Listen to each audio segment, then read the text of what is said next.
우리에게 새날을 주시고 은혜를 사모하는 마음으로 주님의 전 앞에 나오게 하심에 감사를 드립니다. 이 시간 우리에게 지혜와 계시의 영을 부어주시고 우리 마음의 눈을 밝혀 주시어 하나님을 더욱 깊이 알아가게 하여 주시고 오늘 저희에게 순종하라 주신 그 말씀을 굳게 붙드는 시간이 되게 하여 주옵소서. 우리의 길과 진리와 생명이 되신 예수 그리스도의 이름으로 기도드리옵나이다. 아멘. 하나님의 말씀 사사기 17장 1절부터 13절까지 말씀입니다.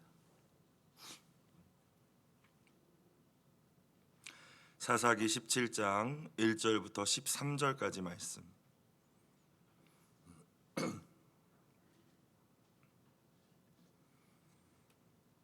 합독하겠습니다. 에브라임 산지에 미가라 이름하는 사람이 있더니 그의 어머니에게 이르되 어머니께서 은 1,100을 잃어버리셨으므로 저주하시고 내 귀에도 말씀하셨더니 보소서 그 은이 내게 있나이다. 내가 그것을 가졌나이다 하니 그의 어머니가 이르되 내 아들이 여호와께 복받기를 원하노라 하니라.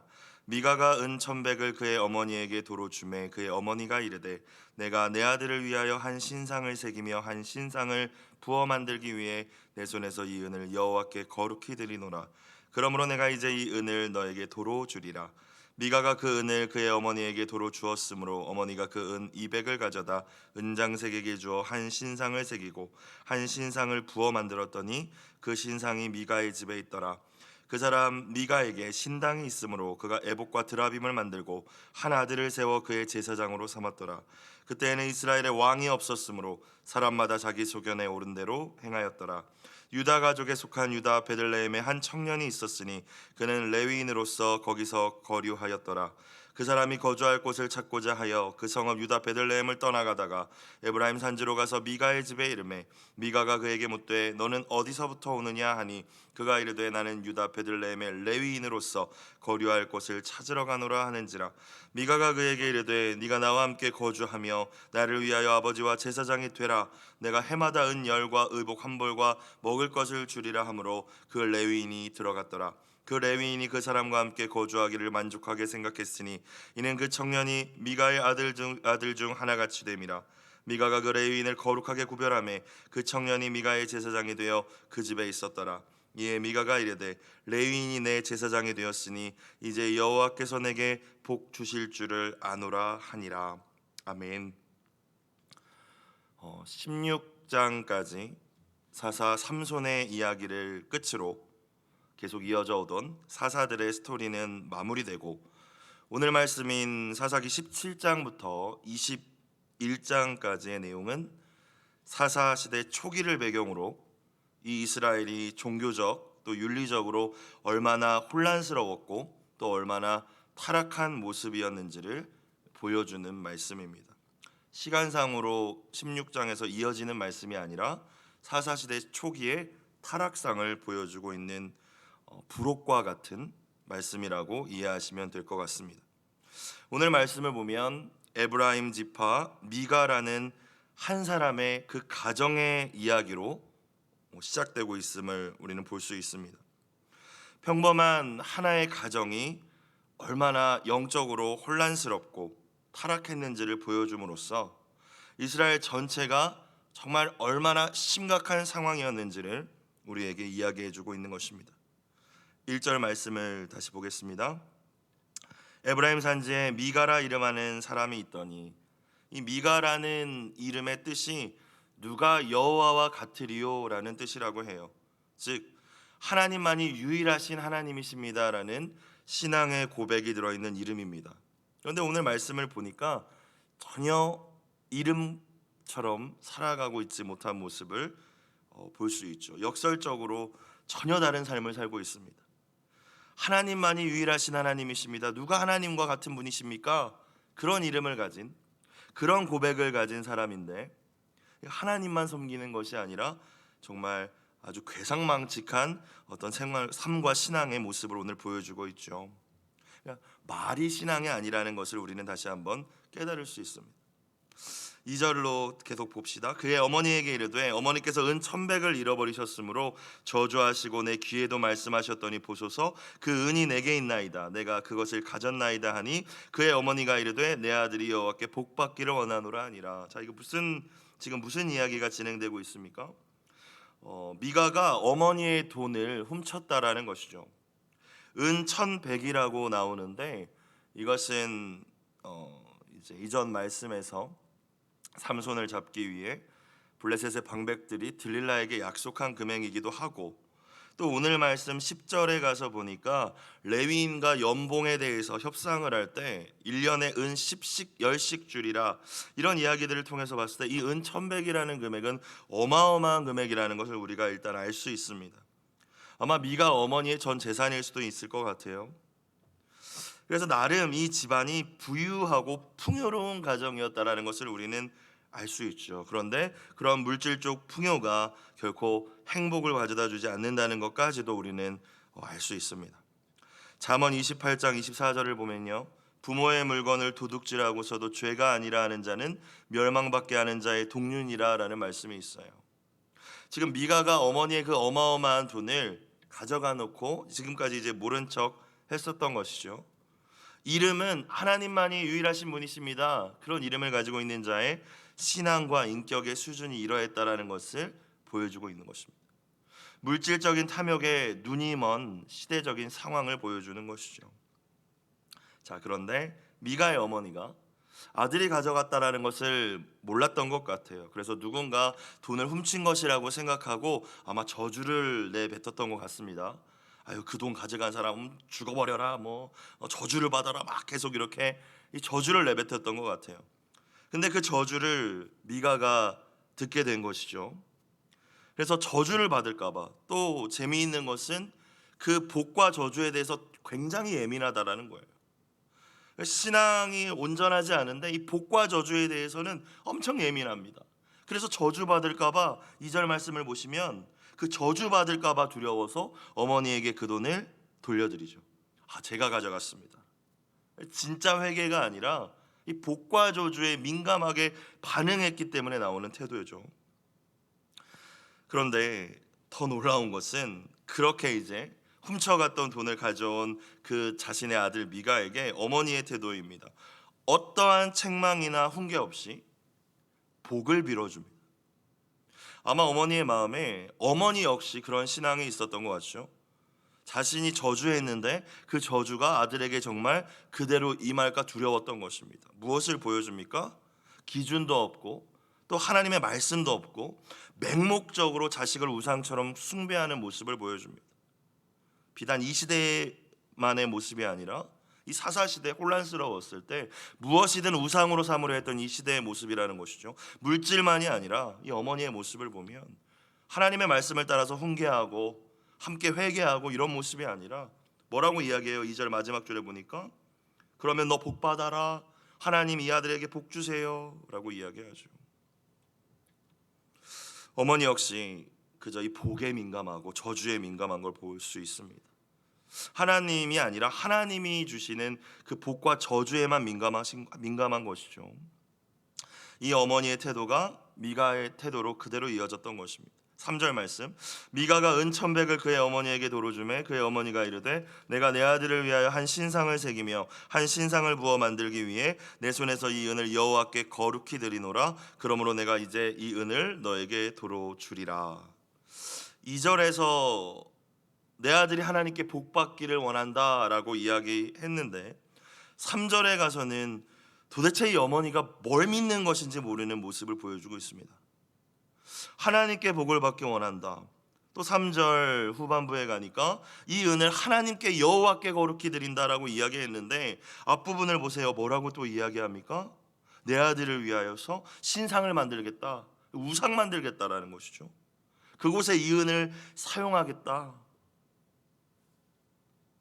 말씀이 없고 내 원하는 대로 하나님을 믿는다고 말은 하고 있어요. 그죠?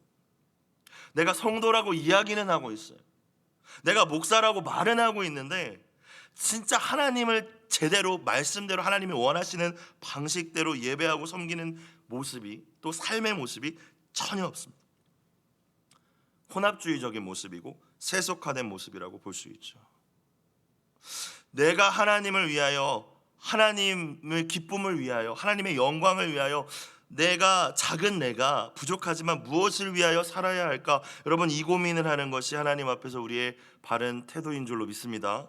우리가 훈련돼야 되고 성숙하면서 가져야 될 바른 믿음이죠. 그런데 계속 나오는 게 뭐냐면, 하나님이 나에게 뭔 복을 주실까? 3절도 내 아들을 위하여서 신상을 만들어야지.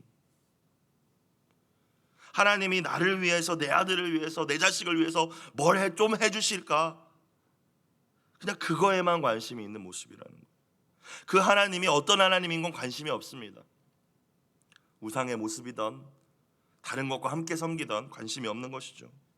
4절, 미가가 그 은을 그의 어머니에게 도로 주었으므로 어머니가 그 은 200을 가져다 은장색에게 주어 한 신상을 새기고 한 신상을 부어 만들었더니 그 신상이 미가의 집에 있더라. 결국 우상을 만들어서 자식의 복을 이렇게 원하는 마음으로 우상을 만들어서 집에다 두었다라는 이야기입니다. 여러분, 그런데 5절 이후의 말씀을 보니까 이게 지금 처음 일어난 일이 아니었다라는 걸 알 수 있죠. 5절 말씀, 그 사람 미가에게 이미 뭐가 있었어요? 신당이 있었으므로. 이미 여러 우상들을 만들어 놓고 섬기는 신당이 그에게 있었다라는 것입니다. 이 집안에. 그런데 또 뭘 만들어요? 그가 에봇과 드라빔을 만들고 한 아들을 세워 그의 제사장으로 삼았더라. 여러분, 에봇이 무엇입니까? 대제사장이 입는 옷이죠. 가장 겉에다 입는 옷입니다. 그리고 특별히 그 에봇에는 하나님의 뜻을 묻는 우림과 둠밈이라는 것이 또 있죠. 그래서 하나님의 뜻을 묻기 위해서 에봇을 또 만들어 놓은 거고, 그리고 그것을 그곳에 만들어서 자기 집안에 두는 용도가 아니지 않습니까? 그냥 이거 만들어 놓으면 하나님이 복 주실 것 같으니까 만들어 놓고, 근데 에봇과 함께 또 뭘 만들었다라고 같이 나와 있어요? 드라빔은 우상이에요. 한 손에 쥐고 기도할 만한, 소원을 빌 때 쓸 만한 작은 우상입니다. 창세기에도 등장을 하죠. 라반의 드라빔, 라헬이 도둑질했다, 이런 말씀이 등장하지 않습니까? 작은 우상입니다. 손으로 이렇게 쪼물딱쪼물딱거리면서 복 주십시오, 복 주십시오 하는 거예요. 그런데 에봇과 드라빔을 또 같이 만들어 놓고 그 신당에다 다 집어넣어 놓고, 아이고 생각해 보니까 제사장이 또 없네, 구색은 또 맞춰야 되겠다고 생각을 했는지 자신의 아들 중에서, 여러분, 제사장은 하나님의 말씀대로 아론의 자손 가운데, 레위지파 가운데 하나님이 세우시는 것이죠. 자기가 세워서 제사장 삼고 그냥 가족을 위해서 복 빌라고만 했다라는 거예요. 참으로 괴상하고 기괴하기까지 한 모습입니다. 그러면서 오늘 6절에 사사기 전체의 결론과도 같은 말씀이 등장합니다. 사실 이 구절은 사사기 맨 마지막에 다시 등장하기도 하죠. 6절 말씀을 다시 보겠습니다. 그때에는 이스라엘에 왕이 없었으므로 사람마다 자기 소견에 옳은 대로 행하였더라.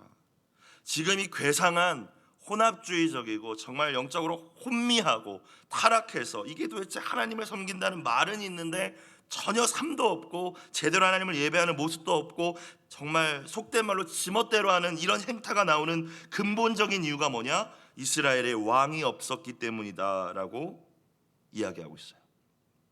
사사시대의 혼란과 타락의 이유가 이스라엘에 왕이 없었기 때문이다라고 이야기합니다. 여러분, 그런데 이게 정치적인 왕의 부재를 의미하는 것일까요? 그렇지 않죠. 사실 처음부터 이스라엘의 왕은 하나님이셨기 때문에 한 번도 그들의 역사 가운데 왕이 없었던 적은 없었습니다. 근데 지금 왕이 없었으므로 이야기하고 있는 이 말씀에 그렇다면 의미가 무엇일까? 그들의 왕 대신 하나님이 그들에게 왕으로 인정받지 못하셨다라는 겁니다. 정확히 표현하면 이스라엘이 그들의 왕 대신 하나님을 버리고 무시했다라는 거예요. 그렇기 때문에 자기 소견에 옳은 대로 행하였더라. 혼란이 왔어요. 타락이 왔어요. 우리의 심령에 우리가 주님을 모실 때 나의 주인이 되어 주시옵소서 영접하고, 또 우리가 그렇게 고백하며 신앙생활하고 있지 않습니까? 우리 마음의 주인으로 오신 성령 하나님의 통치하심과 왕되심을 우리가 근데 삶 속에서 거부하고 살아간다면 똑같은 것이죠. 하나님이 왕이시죠. 근데 왕이 없는 거예요. 그러면 자기 멋대로 사는 겁니다. 자기 멋대로 살면 반드시 혼란이 오고 타락이 오고 우상 숭배에 빠져 비참한 인생이 될 수밖에 없는 것이죠. 하나님만을 예배하고 섬겨야 할 이스라엘이 이와 같이 우상 숭배에 빠지게 되면서 함께 나타난 일이 무엇입니까? 이스라엘 공동체 전체의 의무였던 하나님께서 구별하신 레위인들을 잘 돌보는 일, 11조의 예물과 또 여러 가지를 통하여서 돌보아야 할 레위인들에 대한 의무를 경시했다라는 거예요. 그래서 오늘 7절 이후의 말씀을 보면 이 떠돌이 방황하는 레위인의 이야기가 등장을 합니다. 그런데 단지 공동체의 의무를 소홀히 한 그 문제뿐만이 아니라 이 레위인의 태도도 보면요, 하나님께 받은 사명을 위하여 사는 모습이 아니라 그저 물질적인 풍요만을 위하여서 그것을 찾으면서 다니고 있는 모습을 우리는 볼 수 있죠. 7절 8절 말씀 다시 보겠습니다. 유다 가족에 속한 유다 베들레헴에 한 청년이 있었으니 그는 레위인으로서 거기서 거류하였더라. 사실 유다 지파 가운데 레위인들이 거주할 성읍은 헤브론이었습니다. 그런데 베들레헴에 거주하고 있었다라고 해요. 그 이유는 우리가 잘 알 수 없겠지만 아마 본문의 내용으로 우리가 생각해 보건대 공동체가 이 레위인을 섬겨야 될 의무를 제대로 하지 않았을 수도 있고, 또 이 레위인도 누가 나를 조금 더 월급 많이 주고 섬겨줄까, 이거 생각하면서 여기저기 돌아다녔던 것 같아요. 8절 그 사람이 거주할 곳을 찾고자 하여 그 성읍 유다 베들레헴을 떠나 가다가 에브라임 산지로 가서 미가의 집에 이르매. 자, 이제 에브라임까지 왔습니다. 미가는 그가 레위인인 것을 알고 자기 집안의 개인 제사장이 되어달라고 요청하면서 9절 이후의 말씀을 보니까 연봉 협상을 하죠. 그리고 오케이, 그 집에 들어가서 그 가정의 개인 제사장 역할을 이제 시작하게 됩니다. 아까는 자기 아들을 세워서 정말 이거 하나님을 예배하는 건지 도대체 알 수가 없는 에봇, 드라빔, 은으로 만든 신상, 완전 짬뽕 되어 있는 그 신당에 자기 아들을 제사장으로 세우더니 생각해 보니까 그래도 요즘 말로 하면 신학교 나온 사람을 그래도 세워야 되지 않겠어? 이런 거죠. 레위인을 세웠다라는 거예요. 그러니까 말씀을 아예 모르는 것 같진 않아요. 그러니까 어렴풋이 아는 게 여러분 더 위험한 것 같아요. 대충 건너뛰는 거. 그러니까 레위인이 뭔가 하나님이 구별된 사람이라는 거 알고 있었던 거예요. 그런데 다 거기까지.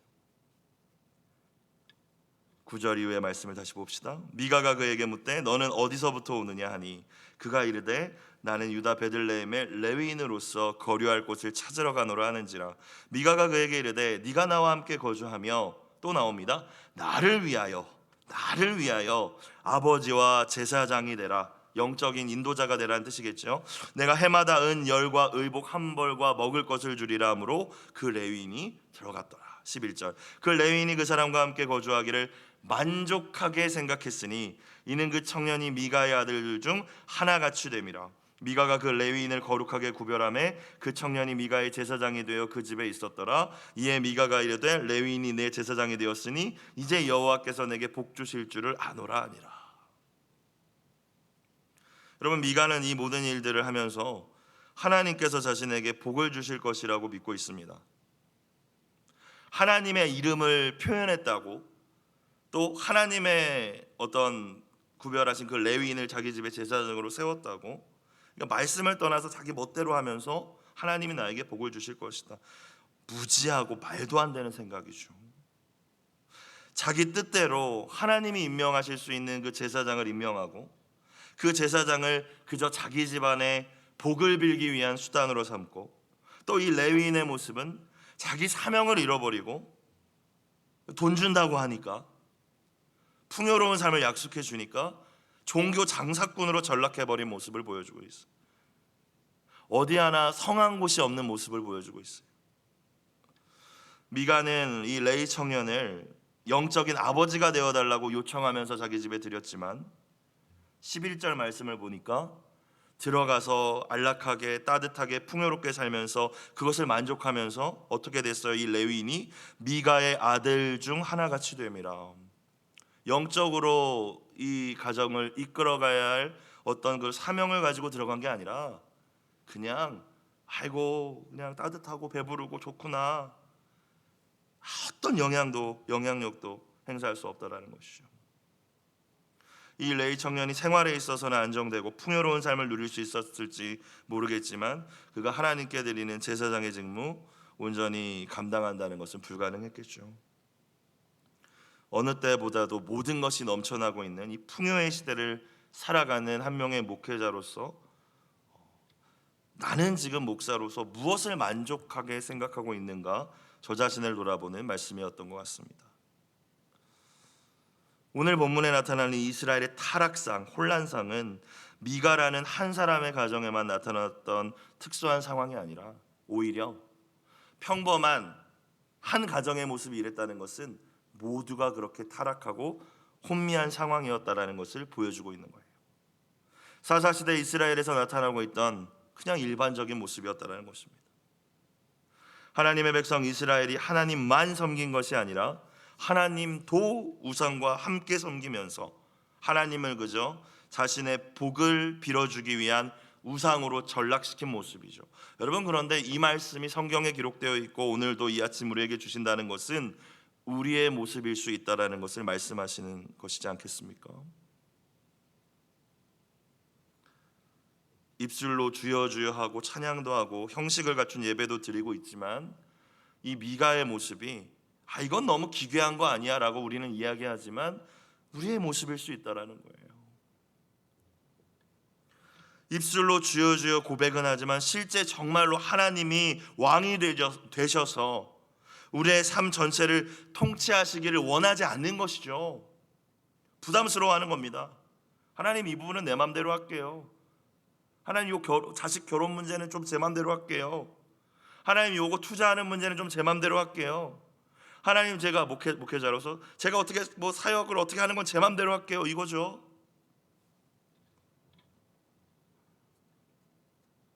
여러분, 하나님이 왕이 되셔서 통치하심을 거부하는 인생은 반드시 타락하여서 오늘 말씀처럼 그 바닥을 드러낼 수밖에 없는 것 같아요. 우리는 성도라는 이름표를 달고 저는 목사라는 이름표를 달고 정말 하나님의 말씀대로 주님이라고 우리가 날마다 고백하는 그 성령님의 인도하심을 따라 살고 있습니까? 아니면 오늘 본문 속에 등장하는 미가와 그의 가정의 모습처럼 내 소견대로 살고 있습니까? 또 우리는 부모로서 어떤 신앙과 삶을 자녀들에게 보여주고 계십니까? 아침에 하랑이가 학교에 갈 때 하랑이의 입으로 기도를 하게 시키는데 그때마다 반복적으로 매일 시키는 기도 내용이 있습니다. 하나님, 오늘도 예수님처럼 생각하게 하시고 예수님처럼 말하게 하시고 예수님처럼 행동하게 도와주세요. 이 기도를 매일 시켜요. 그런데 사실 이 기도가 저와 여러분 모두의 매일의 기도가 되어야 하지 않겠습니까? 주님이 나의 왕이 되어주세요. 주님이 나를 통치하여 주세요라는 고백이죠. 오늘 하루 내 소견대로 사는 것이 아니라 주님의 다스리심 안에서 살게 해주세요. 하루하루가 모여서 인생이 되죠. 하나님께서 선물로 주신 오늘 한 날 여러분 어떻게 살기 원하십니까? 내 감정, 내 생각, 내 경험에 의지하여서 내 소견대로 사는 것이 아니라 하나님의 말씀대로 성령님의 인도하심대로 왕 되신 주님의 통치하심 가운데 승리하는 하루를 살아내시길, 그리고 그러한 인생이 되시기를 주님의 이름으로 축복합니다. 기도드리겠습니다.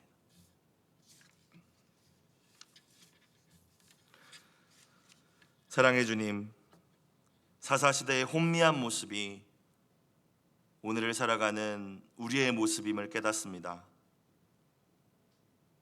입술로는 하나님의 나라와 의를 위하여 살아가노라 고백하지만 언제나 나를 위하여, 내 가족만을 위하여, 내 자녀만을 위하여 하나님을 우상처럼 숭배해왔던 저희를 용서하여 주시옵소서. 날마다 말씀을 사모하며 더욱 가까이 함으로 이기적이고 온갖 더러운 생각들로 가득 찬 우리의 심령이 오직 말씀으로 성령으로 충만케 하여 주옵소서. 기도하며 드린 귀한 예물을 받아주시고